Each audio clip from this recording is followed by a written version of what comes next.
तो बच्चों स्टार्ट करते हैं आज का लेक्चर, जिसका नंबर है 10.2.1।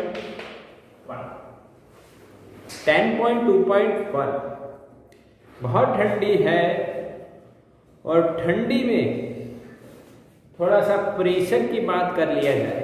किसकी बात कर ली जाए? प्रेशर। और प्रेशर में भी आज हम पढ़ेंगे बच्चों पास्कल्स लॉ। क्या पढ़ने वाले हैं? Pascal's law, which is very important. लिख दो इसके साइड में IMP, आई एम पॉसिबल और इंपॉर्टेंट। ओके, तो लेट्स स्टार्ट पास्कल्स लॉ। तो बच्चों आप लोगों ने पास्कल नाम तो सुना होगा, हाँ के नहीं? पास्कल ऐसा नाम सुना है। किसका यूनिट है pascal? Newton upon metre square. किसका यूनिट है? प्रेशर का यूनिट है। श्रेया का आंसर सही है, निसर्ग का आंसर भी सही है, मुस्कान का आंसर भी सही है। प्रेशर का यूनिट है। और बच्चों आप अगर मैसेज करोगे तो मैं आपका नाम लूंगा, नहीं तो मुझे कैसा पता चलेगा कि भाई आपको ये आंसर आता था? हाँ, मुझे कैसे पता चलेगा? आप मैसेज करो, फिर मैं आपका नाम बोलूंगा। कहीं बोल भी नहीं पाऊंगा, कई बार बोल पाऊंगा। ओके, लेट्स स्टार्ट बच्चों Pascal's law. Okay, what is Pascal's law? तो बच्चों पास्कल ने ऐसा कहा, in fluid at rest pressure is same at same height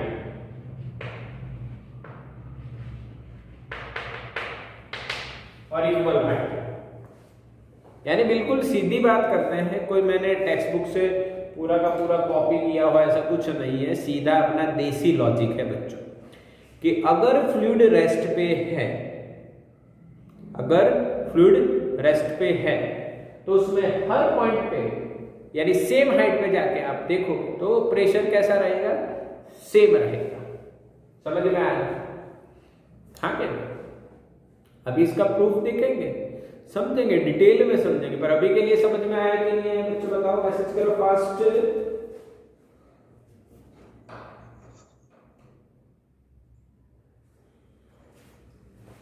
yes yes yes, समझ में आ गया। दूसरा भी इसका लॉ, दूसरा स्टेटमेंट हम बता देते हैं आपको बच्चों। If we ignore the effect of gravity, if we ignore the effect of gravity, then what happens?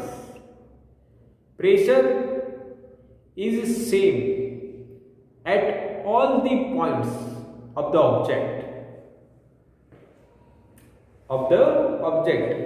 ये वाला जो मैं बोल रहा हूं ये हम ध्यान से समझेंगे, इसका प्रूफ हम देखेंगे। ये भी दोनों प्रूफ आ जाएंगे, समझ लो कैसे, ध्यान से समझो। ये मैंने एक बीकर ड्रॉ किया है बच्चों। क्या ड्रॉ किया है? बीकर। उसमें मैंने फ्लूइड डाला है, ठीक है? ये फ्लूइड है बच्चों। अब इसके अंदर एक प्रिज्म डालते हैं। प्रिज्म नाम तो सुना होगा ना? नाम सुना सबने? प्रिज्म सुना है ना?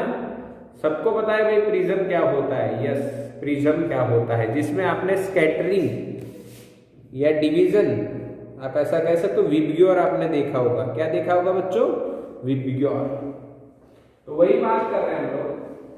यहां पे मैंने एक प्रिज्म अंदर इमर्स किया टोटली। ये एक प्रिज्म है बच्चों, ठीक है? अब इसका ड्राइंग में कैसे बना रहा हूं ये देख लो। दो ट्राइंगल बना देते हैं और फिर ये तीनों लाइन हमें ज्वाइन कर देते हैं। This is prism. ये A, ये B, ये C। यहाँ पे A के साइड में डैश नाम दे देता हूँ, B के साइड में भी डैश दे देता हूँ और C के साइड में C डैश दे देता हूँ। कोई तकलीफ नहीं है, ये नामकरण में कोई प्रॉब्लम नहीं है। बोलो बच्चों, समझ में आ रहा है? यस और नो? क्लियर दिखाई दे रहा है? हाँ के ना? बिल्कुल सीधी बात करी है, कुछ नई बात नहीं करी है।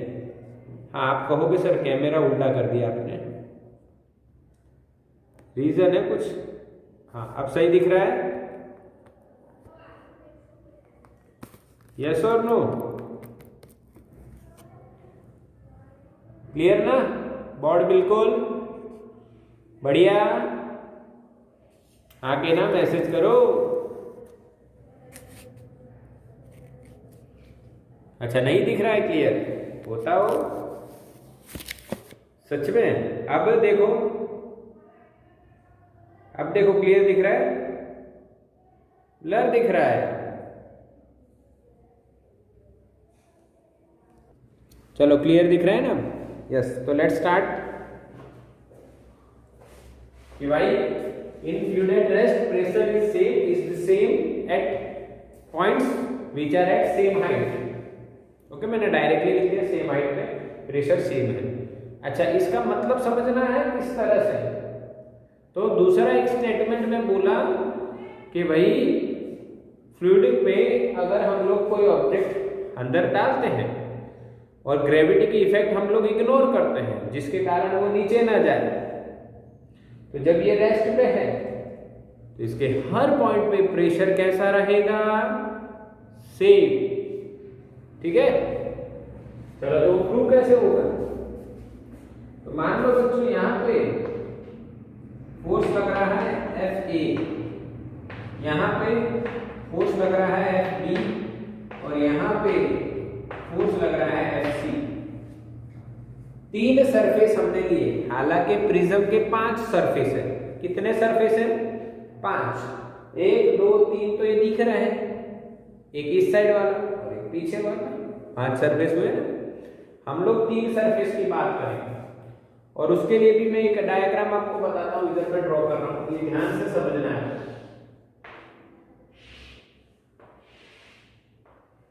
सिर्फ A B एंड C। अब मैं इसका फ्रंट एंड आपको दिखा रहा हूं, 3D डायग्राम नहीं ड्रॉ कर रहे हम लोग, 2D डायग्राम ड्रॉ कर रहे हैं। तो मैंने आपको तीनों सरफेस बता दिया बच्चों, ठीक है? ये पहले वाला इधर, ये वाला देखो ये दूसरे वाला नीचे वाला और ये साइड वाला, तीनों सरफेस। ओके अब इनके एरिया अगर मैं ड्रॉ करूं तो ये एरिया ऑफ ए साइड है, ये एरिया ऑफ बी साइड, यहां पे area of B area of A. आपको पता होना चाहिए एरिया का वेक्टर, एरिया का वेक्टर, ये अगर एरिया है उसका वेक्टर उसको कहां होगा? परपेंडिकुलर होगा। तो इस एरिया का वेक्टर परपेंडिकुलर, इस एरिया का वेक्टर भी परपेंडिकुलर, तो इस एरिया का वेक्टर कहां जाएगा? परपेंडिकुलर इधर। ठीक है तो यहां से मैं थोड़ा इसको बड़ा ड्रॉ करता हूं, उसका रीजन है आपको समझ में आ जाएगा। This is the area of C side AC, इसका AC। बिल्कुल क्लियर? ओके समझ में आया कि नहीं बताओ? मैसेज करो, सब लोग मैसेज करो, मैसेज करो क्या समझ में आया? ये जो 3 सरफेस है उनके एरिया जो मैंने बताया आपको बच्चों समझ में आए? यस श्रेया को समझ में आया। और बच्चे क्या कर रहे हैं? मुस्कान को समझ में आया। और बच्चे क्या आराम कर रहे हैं? मीत सा, निसर्ग सा, सबको समझ में आ रहा है। रितिका को आ गया। तो समझ में आना चाहिए कि एरिया का वेक्टर उसको परपेंडिकुलर होता है। क्रुशाल को भी समझ में आ गया, क्रुशाल। ओके क्रुशाल जोशी, ओके समझ में आ रहा है? एरिया का वेक्टर एरिया को परपेंडिकुलर होता है। अभी कैसे होता है? तो सेम 1 में मैंने आपको बताया था, 7th चैप्टर में, कि भाई 2 वेक्टर अगर आप लेते हो बच्चों, ये वेक्टर A और ये वेक्टर B, उनके बीच में थीटा है, तो उनका जब आप क्रॉस प्रोडक्ट करते हो तो वो उससे जो पैरेललोग्राम बनेगा उसके परपेंडिकुलर होगा ए क्रॉस बी, और उसका जो मैग्नीट्यूड है वो इसका एरिया देगा। क्या देगा? एरिया देगा, इसका एरिया। तो एरिया मिलेगा ए क्रॉस बी के मोड से, और वो डायरेक्शन ए क्रॉस बी की कहाँ होगी? परपेंडिकुलर। इसीलिए एरिया का वेक्टर हमेशा एरिया को क्या होता है? परपेंडिकुलर। क्या बच्चों समझ में आया? एरिया का वेक्टर जो सरफेस होता है जिसका एरिया हम निकाल रहे हैं उसको हमेशा परपेंडिकुलर होता है। ठीक है, अब हम लोग स्टडी कर रहे हैं अबाउट द प्रेशर। अब प्रेशर के लिए जो फोर्स है वो कैसा होना चाहिए? तो सरफेस के ऊपर परपेंडिकुलरली लगना चाहिए। तो यहाँ पे जो फोर्स लग रहा है, मान लो बच्चों कितना है? Fa। यहाँ पे जो फोर्स लग रहा है, मान लो बच्चों कितना है?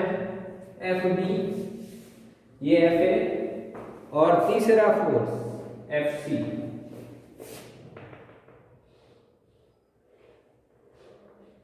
This is Fc। क्या बच्चों तीनों फोर्स समझ में आया? परपेंडिकुलर क्यों लिए? Because we are discussing about the pressure, so that we have to take perpendicular. Okay, clear or not? बिल्कुल क्लियर। अब हम क्या बात कर रहे हैं? इधर एट इक्विलिब्रियम, और we can see rest.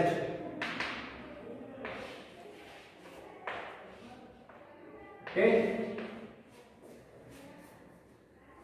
we all know at equilibrium or at rest, force, summation of force in x direction is equals to 0। तभी तो वो रेस्ट पे होगा ना। मान लो ये x डायरेक्शन पे ये फोर्स Fa ज्यादा हो तो ये प्रिज्म इधर आ जाएगा, Fb ज्यादा हो तो प्रिज्म कहाँ जाएगा? ऊपर जाएगा। पर रेस्ट पे है, इसका मतलब x डायरेक्शन के फोर्स 0 हो जाएंगे, उसी तरह से y डायरेक्शन के फोर्स भी क्या हो जाएंगे? 0 हो जाएंगे। बच्चों क्या समझ में आ रही है मेरी बात? यस और नो? हाँ कि ना? यस। अब देखो ये तो x डायरेक्शन में है, ये y डायरेक्शन में है, पर ये ना x में है ना y में है। बच्चों Fc थोड़ा टेढ़ा है, Fc थोड़ा टेढ़ा है। पर बच्चों टेढ़ा है तो, हाँ टेढ़ा है पर मेरा है, सुना है ना? बिंगो, बैड एंगल्स, ऐसा कुछ होगा एडवर्टाइज पर। टेढ़ा है, हमें इस टेढ़े को सीधा करना है। टेढ़े को सीधा कैसे करेंगे? तो यहाँ पे ध्यान देना है, ये एंगल थीटा मान, यानी टेढ़े वाले को XY डायरेक्शन में लाना है।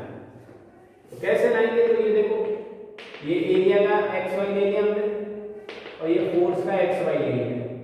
अब XY कैसे लेते हैं? तो टेल में से XY बना देते हैं ऐसे, टेल में से, वेक्टर की टेल में से, ये वेक्टर की टेल है उससे XY ले लिया, ये वेक्टर है A, उसका XY ऐसे हम ले सकते हैं। ठीक है, टेल में से XY। अच्छा, अब ये एंगल थीटा, तो क्या बच्चों ये Z बन के ये एंगल थीटा हो गया? हाँ के ना? Z बनाना मेरे बच्चों, Z बनाना मेरे बच्चों, हाँ के ना? बोलो, समझ में आ रहा है ना? यस सर, Z बना। अच्छा, क्या ये परपेंडिकुलर है? यस। क्या ये 90 है? यस। ये पूरा 90 है थीटा, तो क्या बच्चों ये 90 माइनस थीटा होगा? यस और नो? अच्छा सर, सही बता रहे हैं। अब ये बच्चों x और ये y, ये 90 हुआ। अब ये 90 माइनस थीटा, तो क्या ये थीटा होना चाहिए? तभी ये 90 माइनस थीटा होगा। यस यस, समझ में आया मुझे? हाँ के ना? मैसेज करो हाँ के ना मेरे बच्चों, समझ में आ रहा है कि नहीं? मैसेज करो फास्ट एंड फास्ट, जोरदार। यस, ऐसा हमने कहाँ देखा था? ये थीटा ये 90 माइनस थीटा, तो ये थीटा ये 90 माइनस थीटा, तो ये थीटा ये 90 माइनस थीटा, ऐसा कहाँ देखा था? याद करो, याद करो बच्चों, याद करो। चैप्टर 5 निसर्ग सार, सही जवाब। मीत पटेल, सही जवाब। यस, सही जवाब। जावेद जाफरी सही जवाब। ओहो, जावेद जाफरी भी है हमारे लेक्चर में। कोई नहीं है बच्चे, ऐसे बोलो सही जवाब, समझ में आ रहा है, बिल्कुल सब लॉजिकल बात। अच्छा, अब ये एंगल भी थीटा देखो कैसे, देखो इधर ये आया, इधर गया और ये जेड बना, जेड बना तो एंगल कैसा रहा, सेक थीटा। समझ में आया बच्चों? अब इसको मैं हटा देता हूं, इसको भी मैं हटा देता हूं, आपको समझ में आ गया। अब क्या करें, इनके कंपोनेंट लेते हैं भाई। ये एंगल का एडजेसेंट कंपोनेंट होगा पास वाला, अरे पास वाला होता है cos थीटा, ये दूर वाला, अरे दूर वाला क्या होता है sin थीटा, पास वाला cos थीटा, दूर वाला sin थीटा। ओके, सिमिलरली ये एरिया भी वेक्टर है, इसका ये कंपोनेंट हो जाएगा पास वाला AC cos थीटा, और ये कंपोनेंट हो जाएगा दूर वाला क्या होगा AC sin थीटा। क्या बच्चों मेरी बात समझ रहे हो? बिल्कुल समझ में आ गई, यस बिल्कुल समझ में आ गई। Okay, now we will discuss about the x components at equilibrium. x components कैसे रहेंगे, सेम रहेंगे। तो पहले हम बात करते हैं fa। तो बच्चों fa इधर है, अगर उसके ऑपोजिट में कोई फोर्स जीरो उसको नहीं कर रहा है, बैलेंस नहीं कर रहा fa, तो ये प्रिज्म पूरा इधर चला जाएगा। बट हमने लिखा है एट रेस्ट, इसका मतलब fa की ऑपोजिट में कोई फोर्स लग रहा होगा। देखो ये रहा, आप कहोगे यहां सब यहां लग रहा है, नहीं बच्चों ये यही लग रहा है, यही लग रहा है, पर सिंपल दिखे ना इसलिए इसी तरह से। देखो लग तो यही रहा है fc, उसका ये कंपोनेंट fc sin थीटा। इसी तरह से बच्चों fb कहां है, ऊपर, तो अगर इक्विलिब्रियम है तो नीचे भी कोई फोर्स लग रहा होगा, तो fc cos थीटा। तो y डायरेक्शन में fb fc cos थीटा हो रहा है। क्या बच्चों समझ में आया? यस और नो? इसी तरह से हम लोग एरिया को भी बैलेंस करेंगे। किसको बैलेंस करेंगे? एरिया को भी। देखो ये ए इधर है, मैग्नीट्यूड है, तो उसके ऑपोजिट में भी एक एरिया है, देखो AC sin थीटा। बैलेंस होना चाहिए, दोनों से इक्विलिब्रियम। अच्छा, इसी तरह से देखो AB नीचे, तो उसको बैलेंस करने वाला कहां होना चाहिए? ऊपर। देखो क्या है, AC cos थीटा। क्या बच्चों समझ में आया? बिल्कुल बैलेंसिंग हो रहा है दिमाग में, यस। अब हम लोग बच्चों प्रेशर की बात करने वाले हैं, और क्या लास्ट लॉजिक। हमारे पास 3 सरफेस है। कितने सरफेस हैं? 3 सरफेस है। देखो पहला सरफेस ये वाला लिखते हैं हम लोग प्रिज्म का, A B B dash A dash.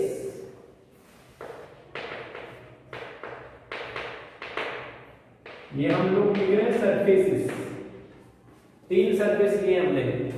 पहला ये वाला, फिर नीचे वाला ये B C C dash B dash, B C dash B dash, और लास्ट वाला ये ए सी C dash A dash.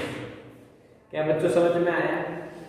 3 surface दिखे, ये वाला नीचे साइड में, ठीक है। इन पे प्रेशर की बात कर लेते हैं। तो प्रेशर AB पे कौन सा लग रहा है? AB पे FA और AA, this is called PA। Okay, pressure A is equals to F upon area, force upon area.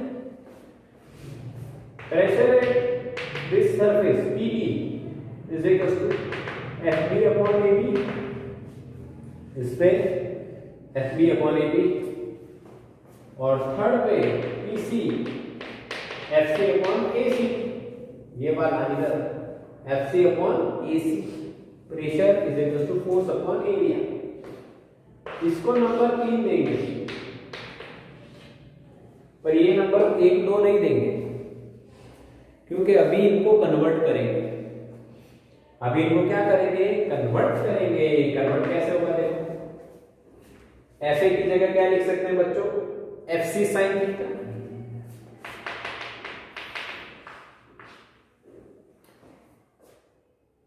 A की जगह क्या लिख सकते हैं? AC sine theta.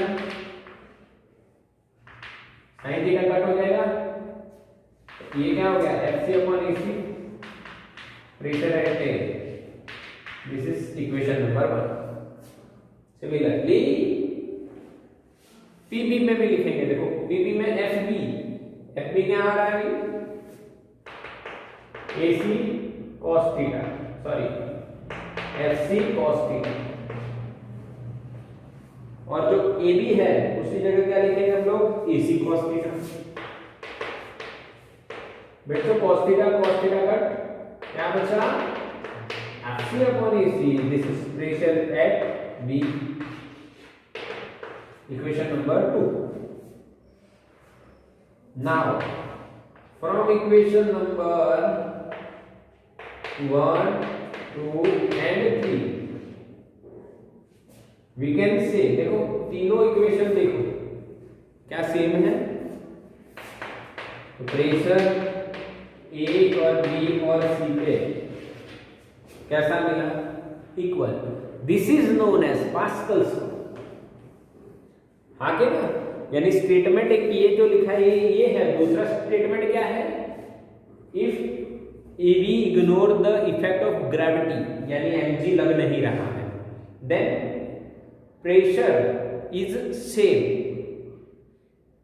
Eight all the points of in the fluid at rest. अगर fluid rest पे है तो सभी पॉइंट्स पे प्रेशर कैसा आता है? सेम। बट ग्रेविटी की इफेक्ट हमने क्या की है? नेग्लिजिबल का मतलब उसको हमने कंसीडर नहीं किया है। क्या समझ में आया बच्चों? हाँ कि ना? दूसरी बात ये, अगर सेम हाइट है तो सभी पॉइंट्स पे प्रेशर क्या रहेगा? सेम। वो भी अभी हम प्रूव करेंगे। पहले ये समझ में आया? मैसेज करो किस तरह से PA PB PC सेम हो गए, ये आपको याद रखना है। इसका ज़्यादा दिमाग लगाना नहीं है, स्क्रीनशॉट ले लेना है बस। तो बच्चों आपने क्लियरली इसका स्क्रीनशॉट ले लिया, आपको पास्कल्स लॉ समझ में आ गया। ठीक है, अब हम लोग एक और बात करते हैं जो बहुत इंपॉर्टेंट है। उस पर लिखोगे आप most IMP again, change in pressure. Pressure में चेंज होना, देखो तो अंदर एनसीईआरटी में दिया है यस और नो, मार्केना variation of pressure with depth, ऐसा दिया है ना। चेंज इन प्रेशर और variation in pressure with depth, depth के साथ प्रेशर में चेंज।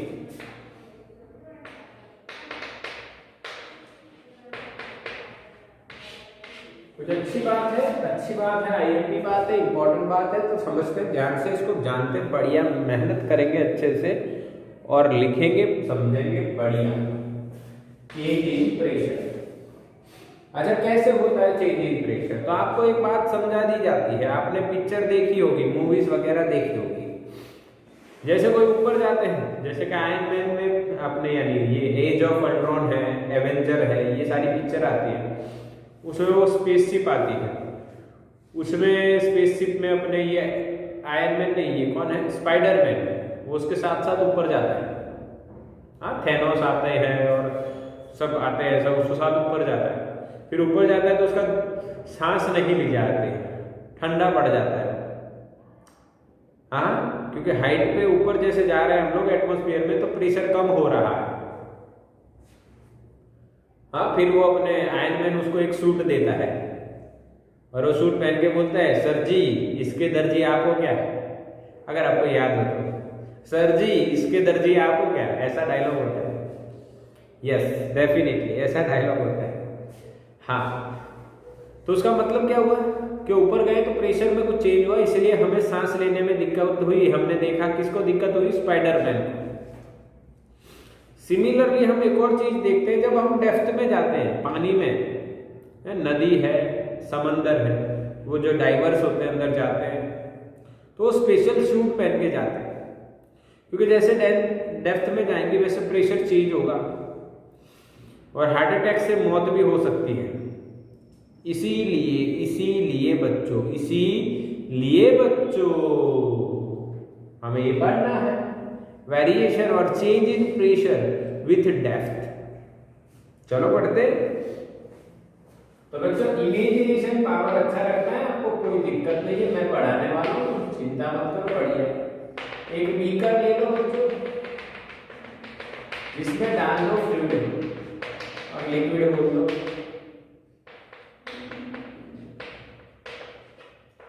और डेंसिटी उसकी कितनी है भाई? रो। ठीक है, कितनी है भाई? रो।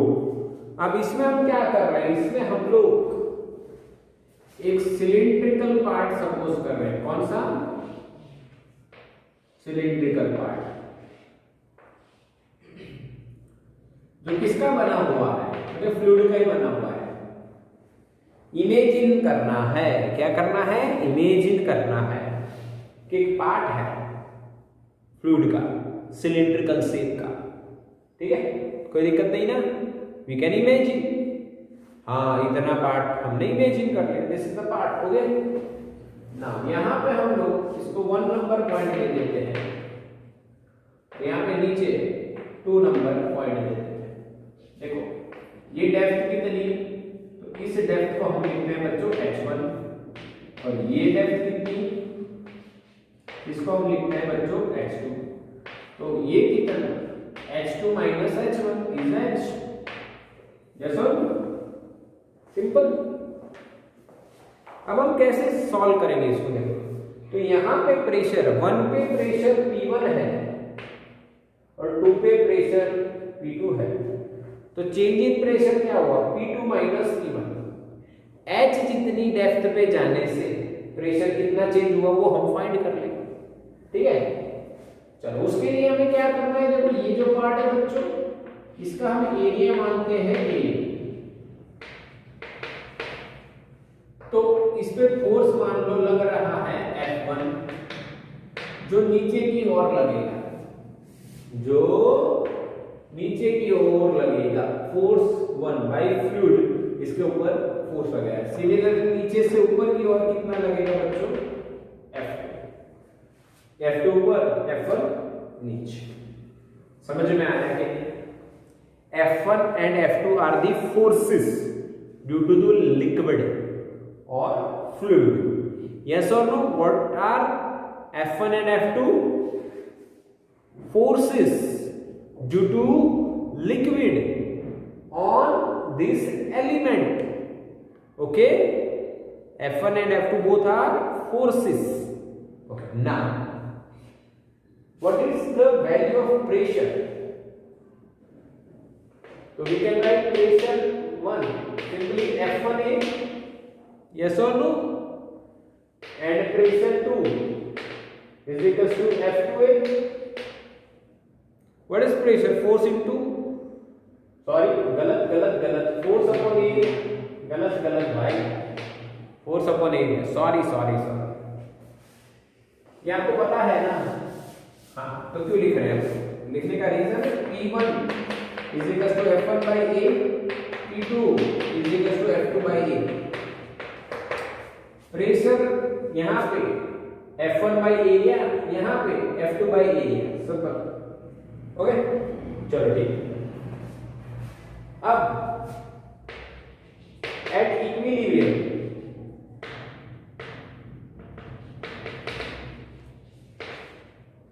और इन इक्विलिब्रियम, अगर इक्विलिब्रियम है, ये मान लो रेस्ट पे है, ये पार्ट फ्लूइड रेस्ट पे है और ये पार्ट भी फ्लूइड का रेस्ट पे है, तो इक्विलिब्रियम हुआ बच्चों। तो हमें पता है total force in Y direction क्या होना चाहिए?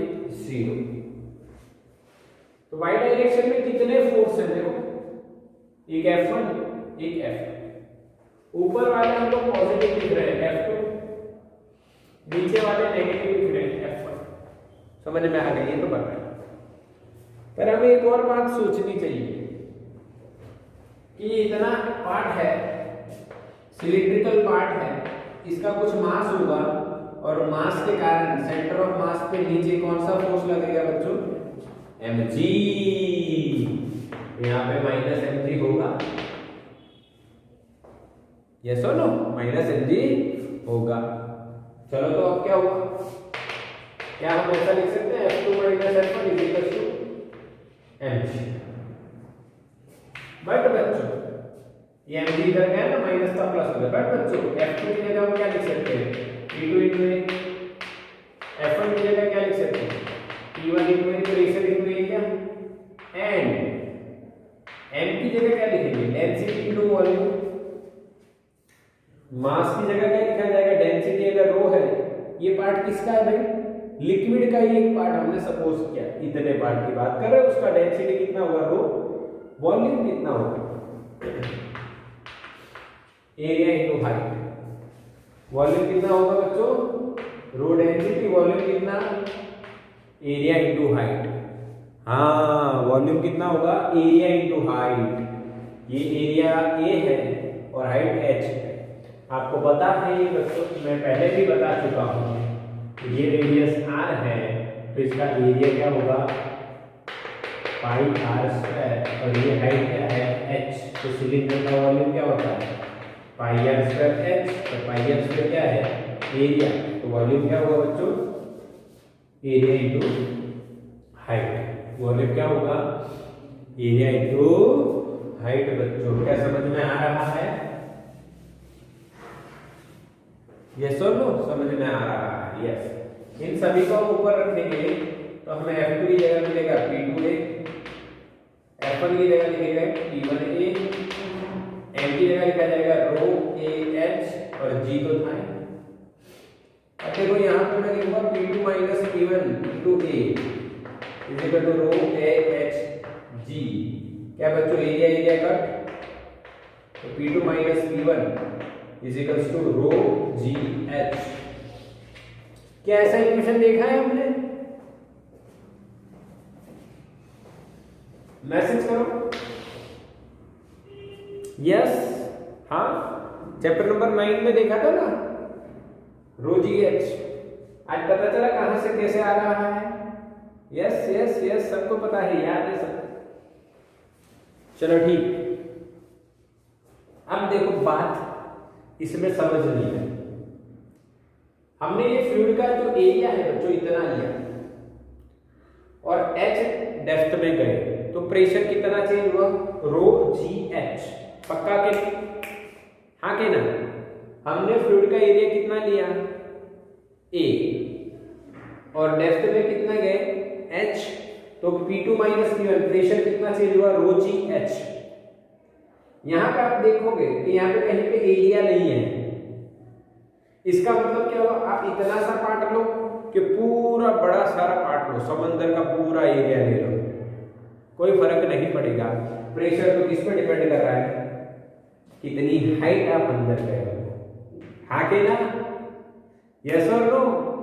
आप कितनी हाइट में गए हो अंदर, उस पर डिपेंड करता है रो GH। अच्छा, अब एक और बात समझो, ये वही बीकर है।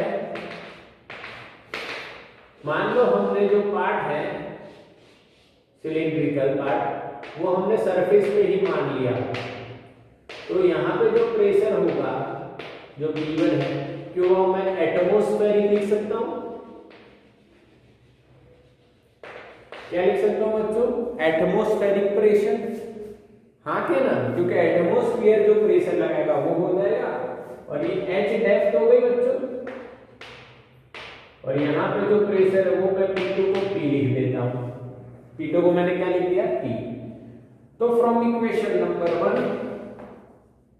ये equation number, from equation number 1 we can write P minus P0 is equal to rho GH। Yes और नो बच्चों? हाँ के ना? इस प्रेशर को बोला जाता है बच्चों पीजी, जिसका नाम है गेज प्रेशर। क्या नाम है? Gauge pressure. यानी H डेप्थ पे जाने पे जो प्रेशर लगता है उसको हम कहते हैं गेज प्रेशर। क्या कहते हैं बच्चों? Gauge pressure. समझ में आया? आपको इक्वेशन यही याद रखना है, P minus P naught is equal to rho ji H. उसके बाद बच्चों आता है एब्सोल्यूट प्रेशर। एब्सोल्यूट प्रेशर क्या होता है? तो P A लिख सकते हो आप, या सिर्फ P लिखो तो चलेगा। P is equal to P naught plus rho ji H. इसका मतलब क्या है कि सरफेस पे कितना था P नॉट, H डेप्थ पे जाने से कितना बढ़ा रो जी एच, तो टोटल H डेप्थ पे इस पॉइंट पे कितना हुआ? P naught plus rho ji h. This is called total pressure और we can say absolute pressure. बच्चों समझ में आया? इन दोनों इक्वेशन को स्टार कर दो, ये अब से आपको याद होने चाहिए। गेज प्रेशर यानी बच्चों रो जी एच। गेज प्रेशर यानी बच्चों क्या? रो जी एच। इसका स्क्रीनशॉट ले लो, इसका स्क्रीनशॉट ले लो। यस और नो? समझ में आया? Yes yes yes yes yes. Clear बच्चों? समझ में आया कि नहीं आया? यस, घनश्याम को समझ में आ गया। अच्छा, इसको फील करवाते हैं लोग, आपको थोड़ा सा फील करवाता हूँ। बढ़िया, एक और लॉजिक देता हूँ, बढ़िया बात, देखो मजा आएगी आपको, मजा आएगी। मजा मजा यानी मजा कैसे आएगी? देखो ये बच्चों अर्थ है, ओके। ये उसका क्या है? एटमॉस्फेयर। यहां पे वैक्यूम है, वैक्यूम का प्रेशर हम क्या मानते हैं? 0। ये हाइट है, फिर यहां पे समुद्र है मान लो, थोड़ा बड़ा बताता हूं। तो ये एटमॉस्फेयर की हाइट के कारण जो प्रेशर आता है यहां पे, उसको हम P नॉट कहते हैं, रो जी एच। P नॉट, हाँ रो जी एच, एटमॉस्फेयर की हाइट के कारण जो प्रेशर आया है। समझ में आ रहा है बच्चों? किसकी हाइट के कारण? एटमॉस्फेयर। और फिर यहाँ पे ये लिक्विड है, और इस लिक्विड में हम अगर H डेप्थ पे गए, तो हमें यहाँ पे P इज इक्वल टू कितना मिलेगा बच्चों? P नॉट तो था ही, plus rho ji h. Rho is the density of the liquid. बोलो समझ में आया? फील हुआ कि नहीं? यानी अभी हम लोग यहाँ पे अर्थ की सरफेस पे खड़े हैं, तो क्या हम पे प्रेशर लग रहा है? तो यस सर, लग रहा है। कितना लग रहा है? Atmospheric pressure. और उसको एक एटीएम बोलते हैं हम लोग। एक एटीएम कितना होता है? 1.013 × 10⁵ पास्कल। 1 एटीएम, याद आया? 1 एटीएम। तो इसका स्क्रीनशॉट लो, इसका स्क्रीनशॉट लो, फील करो। अर्थ में भी सर ने लॉजिक बताया आपको, अर्थ के बाहर एटमॉस्फेयर है, उसका भी प्रेशर आ रहा है। यानी हम सब जो अर्थ की सरफेस पे खड़े हुए हैं, उनको एटमॉस्फेरिक प्रेशर लग रहा है ड्यू टू द एटमॉस्फेयर। क्या बात समझ में आ रही है? हाँ के ना? यस और नो? समझ में आया? समझ में आया? Yes yes yes. अब दूसरी एक बात करते हैं, HP। क्या बात करने वाले हैं? HP यानी हाइड्रोस्टेटिक पैराडॉक्स। क्या करने वाले बात? Hydrostatic paradox. फिर कल हम सम्स करेंगे। आज हमने जो जाना उसके कल हम सम्स करेंगे, और क्या बढ़िया बढ़िया करेंगे। यानी बच्चों हाइड्रोस्टेटिक पैराडॉक्स क्या है कि बच्चों ये आपने एक ग्लास ले लिया। क्या है ये? ग्लास। ये बच्चों आपने एक बाल्टी नहीं, बाल्टी क्या ले ली? बाल्टी, बकेट, है ना? ऐसा ही बोलते हो ना। अच्छा, फिर आपने एक तपेली ली। क्या इनके सभी के शेप सेम है? नहीं, सेम नहीं है सर, अलग अलग है। अब हम क्या करते हैं, पाइप लेते हैं, इनको नीचे से कनेक्ट कर देते हैं। एक पाइप ली हमने और नीचे से कनेक्ट कर दिया। ऐसा वो फेसबुक पे यानी आपने पजल वजल देखा होगा ना, बहुत सारे ग्लास होते हैं। अब हमने क्या किया बच्चों, यहाँ पे नल से या कुछ भी चीज से हमने पानी डाला, टैप से पानी डाला और इसमें पानी इतना भरा, तो इसमें कितना भरेगा? बड़ी बाल्टी में इतना ही भरेगा, सेम हाइट, सेम हाइट बनेगी, क्योंकि सेम हाइट पे प्रेशर सेम होता है। तो यहाँ पे एटमॉस्फेरिक प्रेशर लगेगा और वो सभी पे सेम होगा, इसीलिए सभी की हाइट क्या रहेगी? सेम रहेगी। ये हाइट सभी की सेम रहती है। This is called hydrostatic paradox. यानी शेप और साइज या एरिया क्या है वो डिपेंड नहीं करेगा। If they are connected then उसमें आप कोई भी एक में लिक्विड डालोगे वो सेम हाइट पे जाएगा। चाहे फिर आप इस बड़ी बाल्टी में डाल दो, सिर्फ बीकर में डाल दो, या तपेली में डाल दो, ग्लास में डाल दो। क्या बच्चों समझ में आया? आगे ना, यस और नो मैसेज करो। This is called hydrostatic paradox. हाँ, क्योंकि देखो शेप डिफरेंस है पर हाइट फ्लूइड की सेम रहती है, that's why paradox, hydrostatic paradox. Yes, इसका यूज आएगा बहुत ज्यादा। यानी इसको मैं अगर ए कहूं, इसको मैं बी पॉइंट करूंगा, इसको हम सी पॉइंट कहेंगे, तो PA is equal to PB is equal to PC हो जाएगा। क्यों बच्चों? तो क्योंकि इसके ऊपर जो एटमॉस्फेयर की जो हाइट है वो सेम रहेगी, इसीलिए प्रेशर सेम रहेगा। यानी सेम हाइट पे प्रेशर सेम रहता है, इसको बोलते हैं एचपी, हाइड्रोस्टैटिक पैराडॉक्स। क्या बच्चों क्लियर है? यस और नो? स्क्रीनशॉट लो इसका बच्चों।